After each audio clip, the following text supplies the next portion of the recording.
Hi everyone, I'm Ria Jose of Technomaria.com and this is Just a Life TV, and today we are unboxing something very exciting. It's a huge box. If you want to know what's inside, keep on watching. So these are new products from Realme. These two in this box right now are also gonna be super great. So I'm gonna show you. Alright.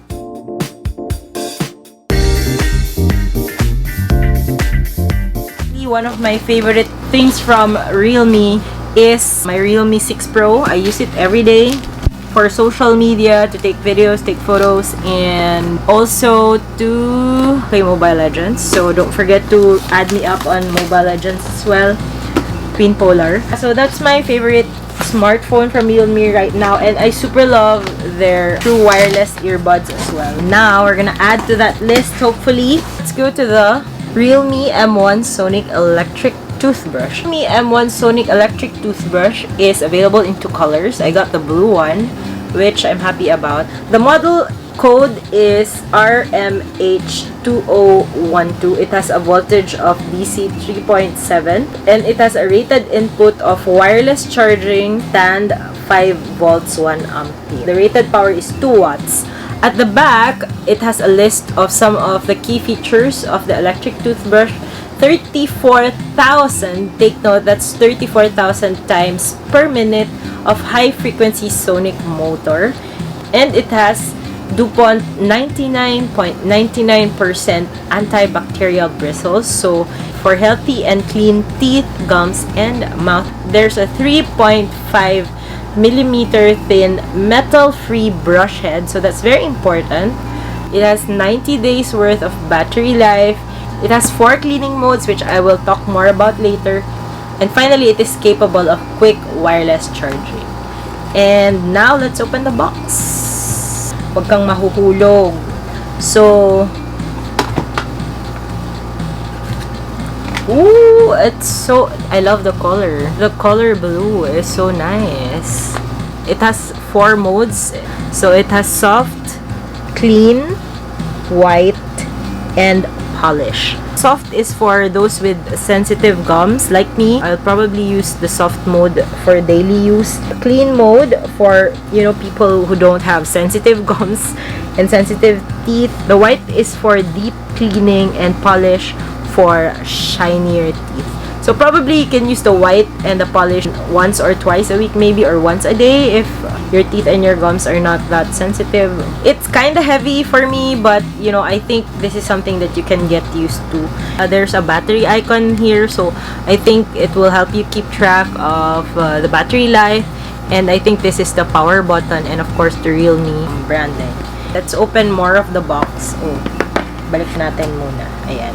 Let's see what else is inside the box. Ko siya matanggal. Ayun. Okay. There are 2 smaller boxes inside. Oops. So the first one, the one on top, is the one with the bristles. Let's not open it. But there are 2 bristles. Regular bristle over here, and you have one for people with sensitive teeth and gums. So this is definitely the one that I'm gonna use. My friends know this about me, especially those na naging roommate ko sa mga trips namin. The toothbrush that I use is toothbrush na pang baby because I have really sensitive gums. In the same box, you have the user guide. Make sure that you read this so that you know how to properly use and maintain your Realme electric toothbrush, for dental hygiene and health. And of course, it also comes with a charger. The charger is here. Dito siya ilalagay. And then, there's a cable. USB lang siya. Ayan. Pwede mo siyang i-plug sa USB. So, pwedeng power bank. Pero better talaga pag may charging head or adapter ka.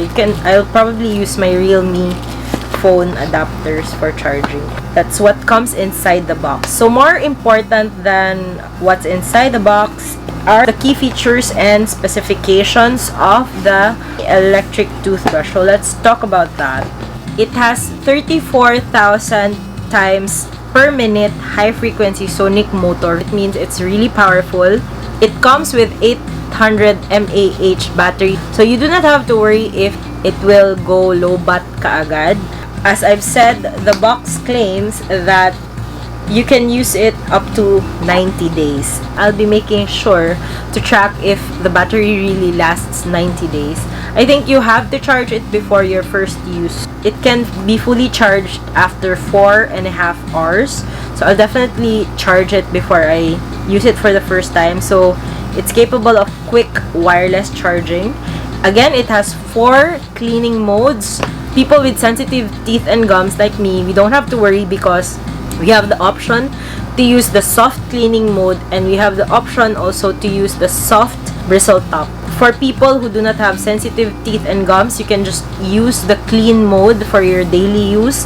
There's also a white mode for deep cleaning and a polish mode for shinier teeth. It also has a last mode memory feature.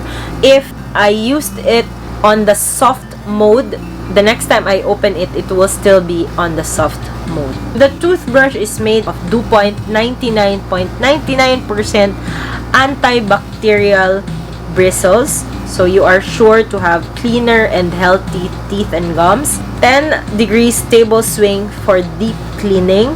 3.5 millimeters of thin metal-free brush head. The handle is a bit heavier than the usual toothbrushes, non-electric toothbrushes that we use, but the bristle is very thin and light. So I think it's very nice that it doesn't have metal, so medyo malesen yung ating metal waste. It has a skin-friendly coating and it's IPX7 water resistant. Of course, you're gonna use it to brush your teeth, so it has to be water resistant. It's available in 2 colors. I got the blue one, but it's also available in white. We're gonna try in my next video to show you or to give you more tips about using this one. The SRP for this is 1,990 only. It comes with 2 bristles, soft and regular. It has 4 cleaning modes. It comes with a wireless charger, nice and sleek. If you are interested in getting yourself an electric toothbrush, check out the Realme store on Lazada and on Shopee. This was released just in time for the 11/11 sale, both on Lazada and Shopee. And during 11/11, you can get it for only 1,490 pesos. You get to save 500 pesos. Yeah, this is definitely an interesting product for me, which excites me. For shooting this video, I'm already gonna charge this because I want to use it right away. There you go. That's everything I can share with you right now about the Realme M1 Sonic Electric Toothbrush. If you're interested to buy this, this will be available on Lazada and on Shopee for only 1,990 pesos. This will be on sale on 11/11 for only 1,490 pesos. Add to your cart now and check out on November 11, so you can save 500 pesos. Make sure that you are online at 12 midnight on 11/11.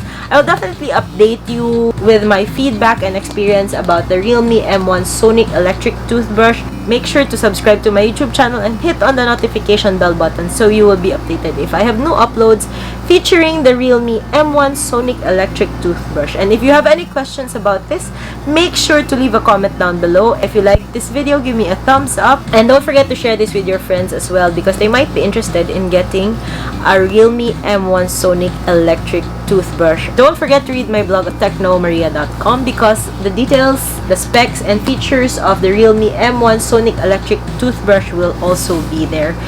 Don't forget to follow me on Facebook because I definitely have more products to share with you guys. Follow me on Instagram as well, Ria Jose Davao and Diyosa Life. Marami pong salamat. Thank you guys for watching. See you in my next video. Bye! It's now time to unbox the Realme Smart Scale. I'm actually more excited about this one. Mahirap ipakita guys, but yeah, there's like a protective... Oh!